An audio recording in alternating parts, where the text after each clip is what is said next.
Walking out of the gift shop, you will notice there are bathrooms to the right for the men and the women. As I pan across, we will see the main garden area, which I will take you now down the path.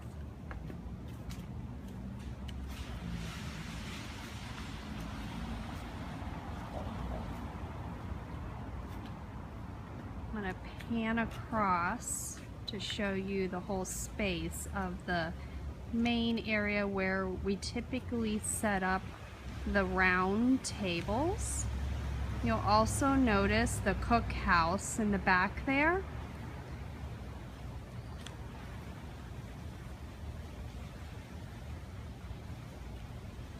This space typically can accommodate 7 to 8 tables with no problem.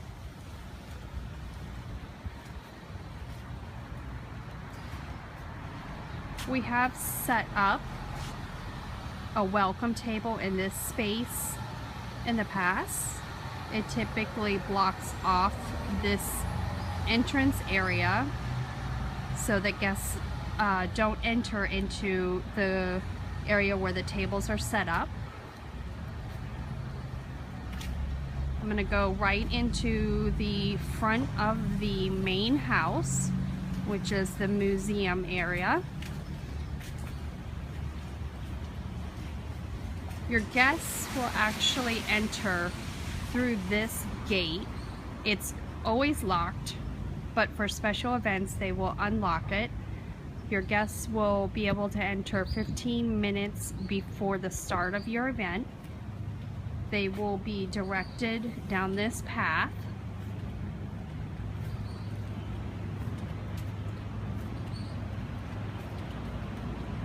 And around the side of the house.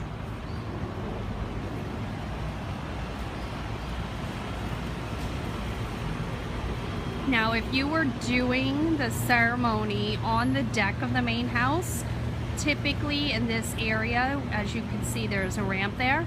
We would hold the bridal party, meaning the gentleman and the parents, back in this area, and they will enter into the ceremony from here. Your guests will continue on this path to enter into the ceremony area where the chairs would already be set up. Now, this is also the area that we discussed about doing the long table.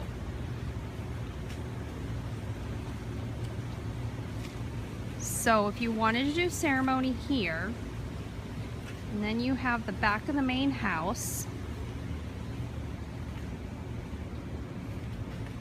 which is the typical pictures that you have seen. The bridal party and yourselves would be up on the deck while your guests are down below seated. They have a nice view.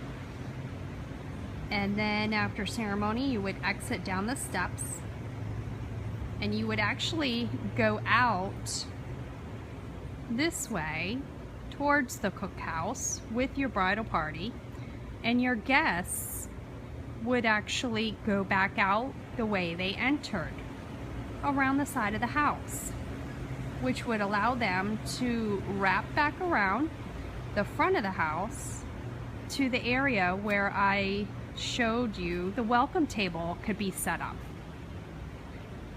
Once they stop at the welcome table, they can continue on down the side of the house, and the bar typically is set up right here in the corner of where the cookhouse is, and they would utilize the space of where the ceremony was as the cocktail hour. And we would pull out several high tops so that your guests have something to place their drinks or whatnot on.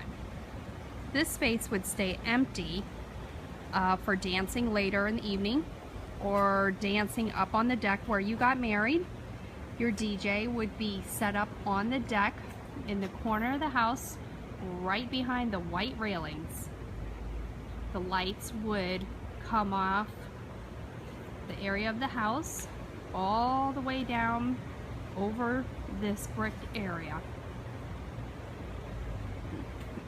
Now I'm going to take you over to in front of the cookhouse here, where sometimes we have set up a dance floor, and dancing could also take place here.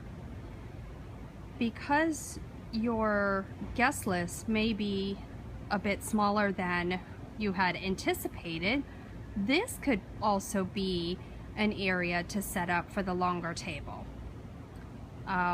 15 people on each side of the long table would do very well. Now I'm going to pan back over to the main garden area from a different angle, where we could still set up a long table there as well. It would just be at an angle, as you can see, and then you could still utilize the back deck of the main house or the brick area for dancing. You can also utilize this space in front of the cookhouse as the cocktail hour area if you wish. I'm going to pan over to the space behind the gift shop. This is the larger space where you could also have the ceremony or also have the dinner. You can see the double lattice gates. Beyond that is where the caterers typically set up and use that area as their back kitchen area, and they would service through those gates into the venue itself. I will show you the back area of the gift shop where we just came through. There's staircases right there where your guests will be able to go up and utilize the bathroom.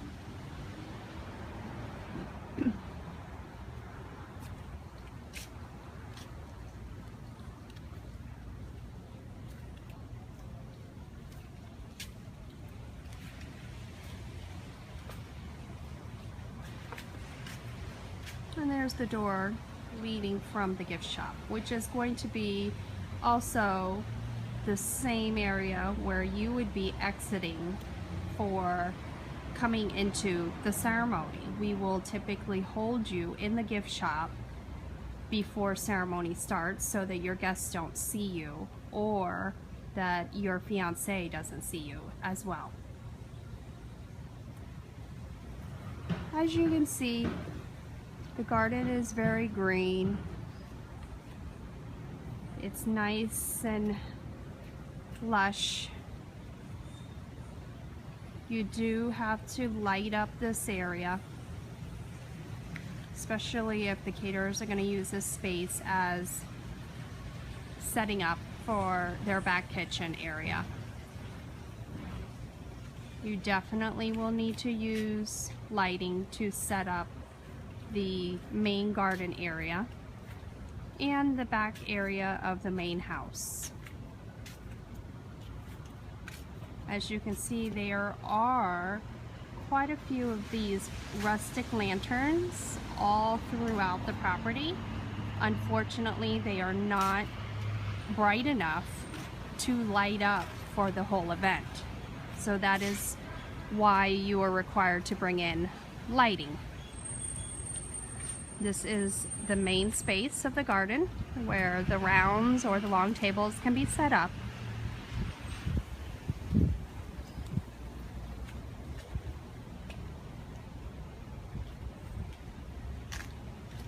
I will now take you back to where we started.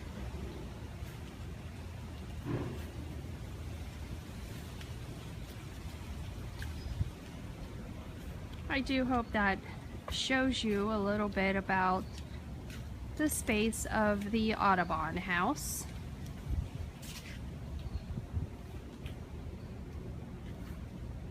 Thank you for taking a moment to view this short video. and have a wonderful day.